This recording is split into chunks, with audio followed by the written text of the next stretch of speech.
दोस्तों, अगर आपको ऐसा लगता है कि मैं जो पैसा कमाने का जॉब कर रहा हूँ या फिर बिजनेस कर रहा हूँ तो मैं बहुत गलत फंस गया हूँ और डेली डेली यही थॉट आते रहते हैं, तो बिल्कुल घबराने की ज़रूरत नहीं है। मैं आपका दोस्त प्रशांत आपके साथ इस टॉपिक पर बिल्कुल डिटेल डिस्कशन करने वाला हूँ।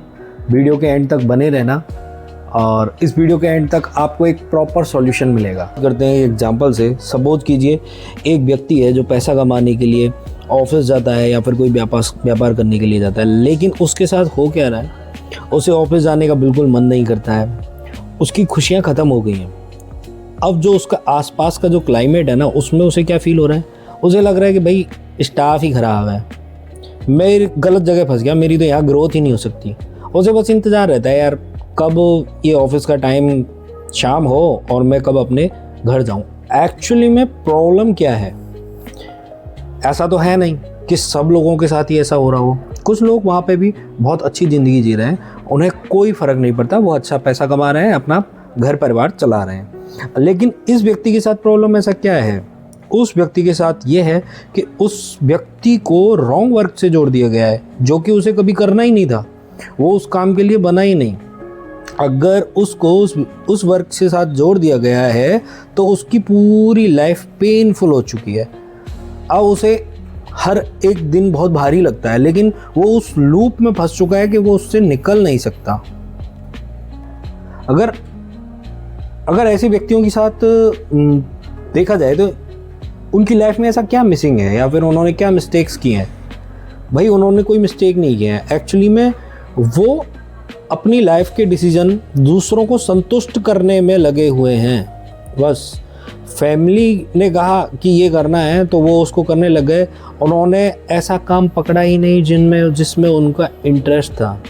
उनको पता ही नहीं कि भाई उनकी लाइफ का पर्पज क्या है। वो कुछ और भी काम कर सकते थे जिससे वो खुश रह सकते थे। अब मैं आपको एक जापान की रियलिस्टिक स्टोरी के थ्रू समझाऊंगा कि कैसे प्रॉब्लम सॉल्व की जा सकती है और कैसे प्रॉब्लम राइज होती है।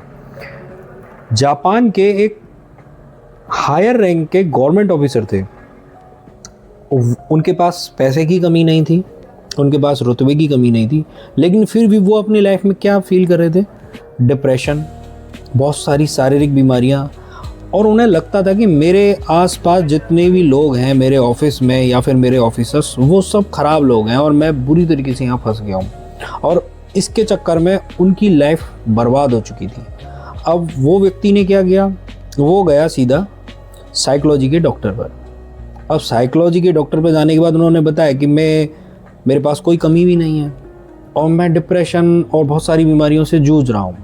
तो जब डॉक्टर ने उनकी लाइफ का जब एनालिसिस किया, उन्होंने उसकी पूरी बैक हिस्ट्री निकाली, तब डॉक्टर को पता लगा कि इन्होंने जो भी अपनी लाइफ के डिसीजन लिए हैं या फिर ये जो गवर्नमेंट जॉब ली है, ये इनके फादर के प्रेशर की वजह से, फैमिली के प्रेशर की वजह से उन्होंने दूसरों को संतुष्ट करने के चक्कर में ये गवर्नमेंट जॉब ली।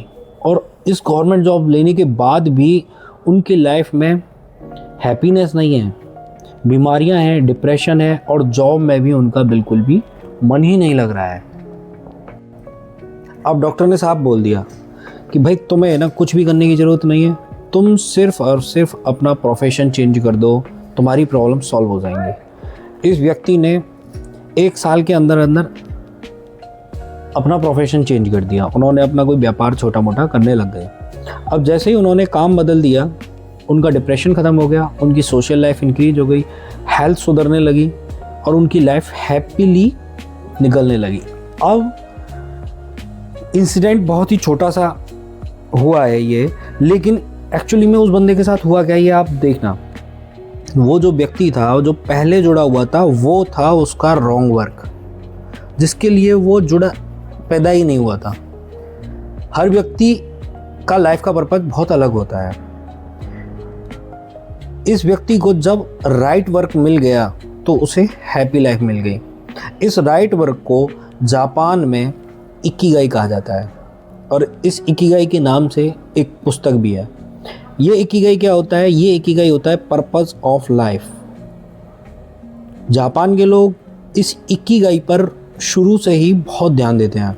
अगर इंडिया की बात की जाए तो generally, not maximum but generally, माँ बाप सोचते हैं जो हम अपनी लाइफ में अचीवमेंट नहीं कर पाए उन्हें क्यों ना बच्चों से करवाया जाए। अगर डॉक्टर नहीं बने तो बच्चों को डॉक्टर बनाने का सपना आप शुरू से दिखाएंगे, चाहे वो उस डॉक्टर वाले प्रोफेशन में खुश रहे या ना रहे, और उससे जो बैड इम्पैक्ट पड़ते हैं बहुत आगे तक आगे आते हैं। लेकिन जापान के लोग टीन एज में ही अपनी आने वाली पीढ़ी को सजग करते हैं कि तुम अपना इकिगाई पहचानो, और वही इकिगाई से जुड़ा हुआ काम ही वे मरते दम तक करते रहते हैं।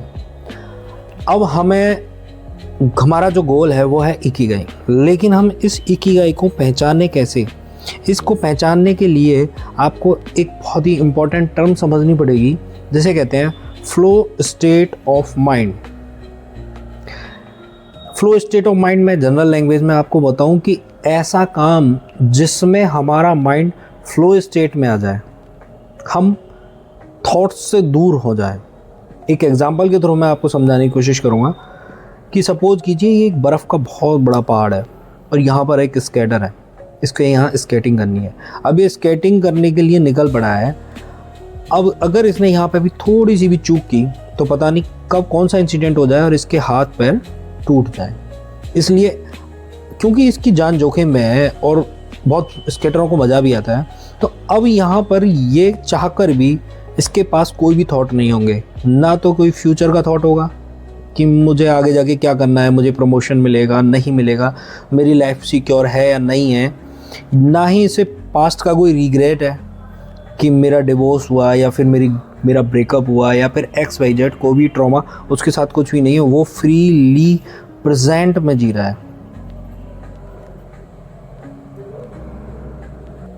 और जब हम प्रेजेंट में रहते हुए किसी काम को करते हैं तो एक लंबे समय के बाद भी हमें ऐसा लगता है जैसे कि हमने कुछ टाइम ही दिए इस काम को करने के लिए। सपोज कीजिए, मैं आपको एक एग्जांपल से बता रहा हूँ, अगर वो टोटली प्रेजेंट में जी रहा है, स्केटिंग कर रहा है, तो उसे लगभग 1 घंटा भी ऐसा लगेगा कि मैं कुछ देर पहले ही तो था। क्यों? क्योंकि उसके पास कोई थॉट नहीं है। अब आपका माइंड इस टाइप की स्टेट में आ जाता है तो हमारा माइंड डोपामाइन और सेरोटोनिन हार्मोन्स रिलीज़ करने लगते हैं। अब इन हार्मोन्स के बेनिफिट देखना आप कि इनके आपकी नॉर्मल लाइफ में कितने बेनिफिट्स हैं। जैसे ही ये हार्मोन्स आपके माइंड में आने लगेंगे ना, तो आपको हाई एनर्जी फील होने लगेगी, आपको हैप्पीनेस फील होगी, आप मोटिवेटेड फील करेंगे और आपको लाइफ इंटरेस्टिंग लगने लगेगी। ओवरऑल कंक्लूजन ये निकलता है कि अगर आप किसी काम को कर रहे हैं और उस काम को करते समय आपका माइंड ऑटोमेटिकली फ्लो स्टेट में चला जाए तो वो आपका इकिगाई हो सकता है। और आप सपोज कीजिए आप कोई ऐसा काम कर रहे हैं जिसे आप 3 घंटे या 4 घंटे कर देते हैं और उसके बाद भी आपको ऐसा लगता है यार मेरे को तो अभी 15 मिनट ही हुए हैं, तो आपको उस अर्निंग करने वाले उस काम में कितना मज़ा आएगा। अब वो आपके लिए बर्डन बिल्कुल भी नहीं है। इस फ्लो स्टेट को समझने के बाद अब मैं आपको एक चार्ट दिखाऊंगा जिसके थ्रू आप अपना इकिगाई, अपनी लाइफ का इकिगाई समझ सकते हैं। हर व्यक्ति का इकिगाई बहुत अलग होता है। किसी का इकिगाई हो सकता है कि उसे क्रिकेट खेलने में बहुत मज़ा आता है, या फिर किसी को म्यूज़िक में बहुत मज़ा आता है, या फिर किसी को किसी चीज़ में बहुत इंटरेस्ट होता है, अलग ही होता है। तो ओवरऑल कंक्लूज़न अगर हम देखें कि हमें अगर पहचानना है कि हमारा इकिगाई क्या है, तो ये चार्ट आपको सपोर्ट करेगा। आपको सबसे पहले देखना है कि आपको क्या पसंद है, उसके बाद आप किस काम में अच्छे हैं, उसके बाद आपको किस काम के पैसे मिल सकते हैं, और दुनिया को क्या चाहिए। सपोज कीजिए आप एक लिस्ट बनाइएगा, उसमें पूरे काम की लिस्ट देखिएगा। अगर ये चारों आपके सिनेरियो बन जाते हैं एक काम में, तो वो आपका बनता है इकिगाई। और जब आप अपने लाइफ में इकिगाई को ढूंढ लेते हैं और उसे करते रहते हैं, तो विश्वास कीजिए जापान में ओबी नाका एक सिटी है जहाँ पर लोगों की एज 100 से 120 मैक्सिमम ज़्यादातर पूरी वर्ल्ड में पाई जाती है। उसका कारण क्या है कि वो अपना जो काम है इकिगाई से रिलेटेड करते हैं और मरते दम तक करते हैं। उनके यहाँ रिटायरमेंट का कोई वर्ड ही नहीं होता है, उन्हें उस काम करने में मज़ा आता है। क्यों ना हम ऐसा काम करें जिससे फ्यूचर में जाके हमें कोई फिजिकल प्रॉब्लम ही ना हो, कोई शारीरिक बीमारियां ना हो और हमारी एज भी बहुत लंबी हो, तो जीवन कितना अच्छा रहेगा।